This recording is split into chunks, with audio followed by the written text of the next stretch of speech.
All right, it was April 8th, the day of my 22nd birthday. I was planning on meeting my best friend for lunch, and then we were gonna go and hit the town later that night. Back then, I had recently started dating a guy named Nathan. He lived in Stevens Point and was planning on coming down later that night to join us. About a month prior to this situation, I also started renting this adorable log cabin in the country, so you could say life was pretty great. Around 2:30 that day, I got a call from work. They wanted me to come in for a meeting.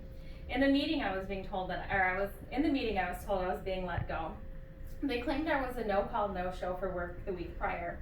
I did call in. I showed them on my phone the call record, and they claimed that I did leave a message. I showed them that the phone call was about 1.5 minutes long, so there was no way that I didn't leave a message.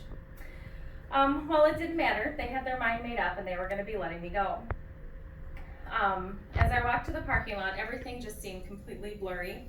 My chest hurt, I couldn't breathe. How could I have been fired?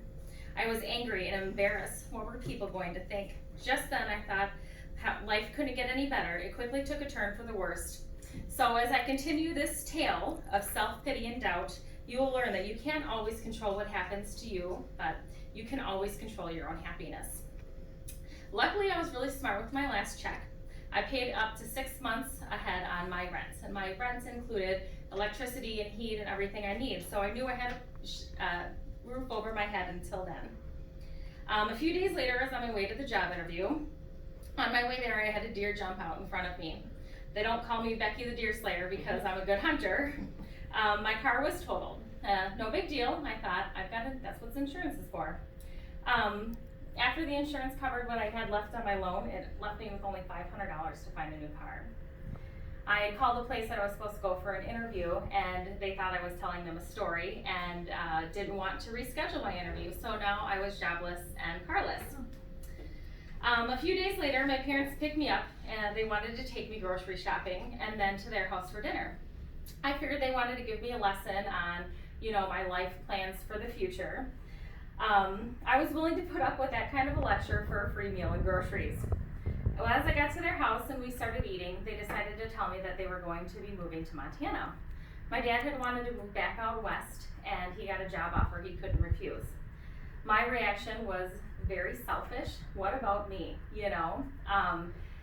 I was now jobless, carless, and soon to be abandoned all alone in the state of Wisconsin.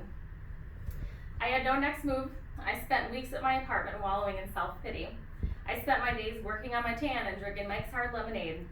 At nights, I would watch sitcoms of the show reruns of the sitcom Frasier. The crazy thing is, I would get mad at them for having money and being unhappy about everything in life. Why couldn't they just be happy with what they have? My life went on like that for a few weeks, and then one day, while I was working on my tan, I decided to go for a run. I ran and ran and ran until it hurt so bad I almost forgot to feel sorry for myself. I continued to run for the next couple of days, and then one day I ran past an old Geo Metro. It was an ugly car, but they only wanted $400 for it. So I ran up to the house and asked if I could take it for a ride. To my surprise, the car ran amazing, and the AC worked. Score! So I offered them $325, and they took it. Soon after that, I went and applied for a job. I was called for an interview, and not long after that, I was offered the job. I started working at a long-term care facility, and I loved it. It was a little embarrassing to pull up in my old Geo Metro, but I was so thankful for that car. One day I realized, in the midst of all the drama that occurred in the months prior, I somehow became a better person.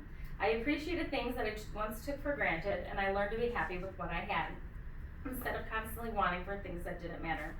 Now, when situations come up that are out of my control, I continue to march on instead of letting it take me down. I am still embarrassed to tell people that I was fired from my job, but I am thankful for the event because I do believe I became a better person on the other side. Yay. Very nice.